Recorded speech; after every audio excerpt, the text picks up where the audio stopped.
नमस्कार, कैसे हैं? आज वीडियो को बहुत लंबी नहीं करूंगा, क्योंकि मेरे पास भी समय कम है और इसमें बहुत ज़्यादा वर्क पड़ रहा है, जिसके कारण मैं फ़ोन भी नहीं उठा पा रहा हूँ। हाथ-पाँव में दर्द भी रहता है बहुत ज़्यादा बैठे-बैठे, पूजा-पाठ, अनुष्ठान। तो आप सभी लोग परिवार के हैं, आप लोगों से बहुत कैरेक्टर में बैठना, बहुत माहौल बना के बैठना, क्या ज़रूरत है ये सब नौटंकी करने की? हम तो ज़मीन में बैठ के, लोट कर भी वीडियो बनाकर आपके सामने प्रस्तुत कर सकते हैं। तो सभी लोग बोलेंगे गणपति बप्पा मोरया। दर्शकों, आज हम एक ऐसे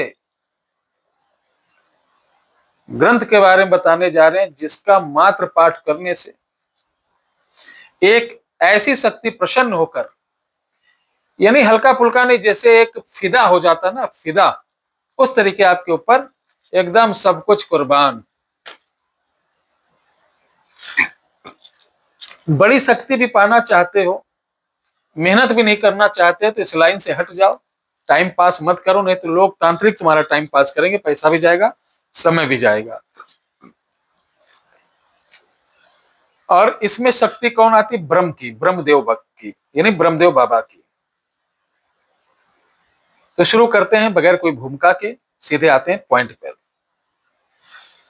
प्यारे दर्शकों, ब्रह्म बाबा वही होता है जो ब्राह्मण, सात्विक ब्राह्मण, पूजा पाठ वाला पुरोहित अकाल मृत्यु को मरता है। वो इतना पावरफुल होता है कि सभी का कल्याण कर सकता है, सभी मुसीबतों से निकाल सकता है, आगे पीछे होने वाली घटनाओं के बारे में बता सकता है, सब कुछ संभव है। वो देव स्वरूप ही होता है। इनका वास पीपल पे होता है। अगर नदी किनारे पीपल है तो 100% समझ जाइए उस पर ब्रह्मदेव की कृपा होगी होगी। किसी हाईवे के किनारे अगर ब्रह्म बाबा का स्थान है, जहां पर उसके 10-20 मीटर के अंदर एक पुलिया जरूर होगी, छोटी सी, पानी बहने के लिए।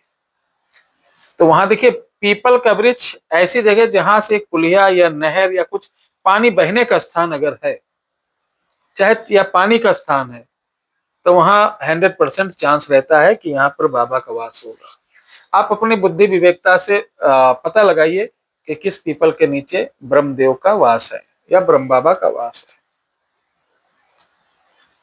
अब ये इसलिए मैं बता रहा हूं कि ये दिन साल साल में एक ही बार आता है। पितृपक्ष आने वाले हैं। इन पितृपक्ष में आपको ये शुरुआत पहले दिन से करना है। उस पीपल के वृक्ष के नीचे जाना है। कोई जरूरी नहीं कि रात को जाओ। प्रथम दिन पितृपक्ष के जाइए, स्नान कराइए, जनेऊ पहनाना है वृक्ष को, तिल और पानी की धार देना है 3 बार, ऐसे लेकर 3 बार देना है।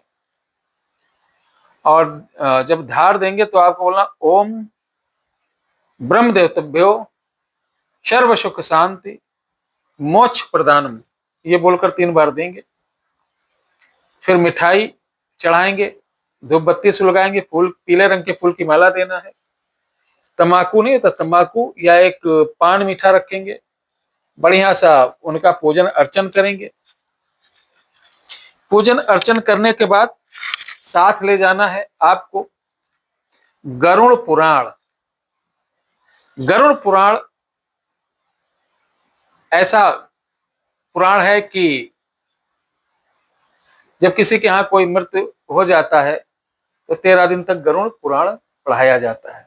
माना जाता है कि जो उसके परिजन गरुड़ पुराण को सुनते हैं, जिस स्थान पर व्यक्ति खत्म होता, उसके कुल कुटुंब के सुनते हैं, तो उस आत्मा को शांति मिलती है और कम समय में उसको मोक्ष प्राप्त हो जाता है।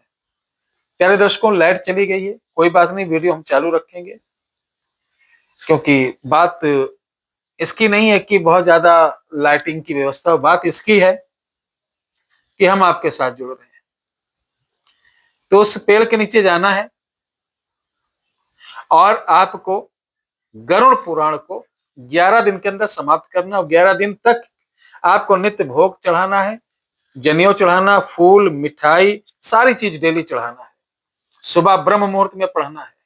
ध्यान है, लास्ट वाले दिन आप गौधूली के बाद जाएंगे और लास्ट का गरुड़ पुराण का अध्याय समापन कर कर वहां पर पूड़ी, घी की पूड़ी, खीर, हलवा और पंचमेवा को मिक्स करके 108 आहुति आप क्या करेंगे, विष्णु जी के 108 नाम हैं, उनके नाम से आहुति करके प्रणाम करेंगे। ध्यान रखिएगा, पहले दिन एक लंगोट जरूर बंधेगा उस पेड़ में, लंगोट, और छोटी छोटी खड़ाऊ लकड़ी की। ये करके चले आना। आपको बिल्कुल मन में ये नहीं रखना है कि मुझे दर्शन दें, मेरे सामने आए, हा ही, बिल्कुल भी नहीं। आप अपना काम करके चले आइए। उसके बाद आपको कुछ नहीं बोलना है। जैसे समापन हवन होके आप घर पे आएंगे, रात को उस दिन अकेले लेटना है आपको, बिस्तर साफ रखना है, एक लोटे में या मिट्टी के पात्र में जल रखना है। रात को जागरण करें और ध्यान उसी पूजा का करें, उसी माहौल का ध्यान करें। कुछ ही देर में आपके सामने साधु स्वरूप में ब्रह्मदेव आ जाएंगे, जिन्हें देखकर आप प्रसन्न होंगे। आपको डर किंचित नहीं लगेगा, इसमें सुरक्षा की आवश्यकता नहीं। वो प्रसन्न होकर आपको ढेर सारा आशीर्वाद देंगे और आपसे बोलेंगे, जब भी आपको जरूरत हो बेटा मुझे याद करना। दुनिया की जो जानकारी चाहिए, दुनिया का जो भी आपको सामान चाहिए, दुनिया का कैसा भी कष्ट हो, जो चाहोगे वो मैं दूर करूंगा। वो आपसे करीब आधे घंटे वार्ता करेंगे और सारी चीज, उनको पूजा कैसे देना है, कैसे बुलाना है, क्या क्या चीज लगता है, तो कॉपी पेन जरूर लेके बैठें और इसको नोट करें। यकीन मानिए ये बहुत अद्भुत चीज है। ये जो अरी मसानी पसानी इन चक्करों में पड़ते हैं ना, इससे बढ़िया सात्विक चीजों में आइए, जिससे आपका प्रारब्ध भी सही हो और वर्तमान भी सही हो, कुल भी सही हो, कुटुंब भी सही हो। ये मतलब बहुत ही अद्भुत चीज है, तो इसको करिए। और कोई जानकारी चाहिए तो आप अयोध्या चले आना। मैं बता रहा हूँ कि अब कॉल पर और व्हाट्सएप पे तो बिल्कुल जानकारी दे पाना असंभव हो रहा है, क्योंकि यहाँ भीड़ बहुत होने लगी और काम इतना हो गया लोगों का पूजा पाठ कि उससे फुर्सत नहीं मिलती। तो मैं डायरेक्ट फोन नहीं उठा पाता हूँ। हमारे अनिल शुक्ला जी हैं, विकास शास्त्री जी हैं, ये फोन उठा लेते हैं। और जल्द ही मैं ऐसा 5 तारीख के बाद हम आपके लिए एक बहुत अच्छी सुविधा लाने जा रहे हैं कि आपका कोई भी प्रश्न हो, कोई भी, घर बैठे उस प्रश्न का उत्तर पा सकते हैं। उसका शुल्क लगेगा, एक प्रश्न का 500 है, 3 प्रश्न का 1100। अगर स्पेशली अपने घर के बारे में बात करना है, कुछ चीज जानना है, 6 मिनट का समय दिया जाएगा, उसका 2100 रुपए लूंगा। आपको सिर्फ अपना नाम, माता का नाम बताना है, शहर बताना, बाकी बताएंगे हम। तो ये अच्छा रहेगा ना? बताइएगा। जय श्री राम, हर हर महादेव।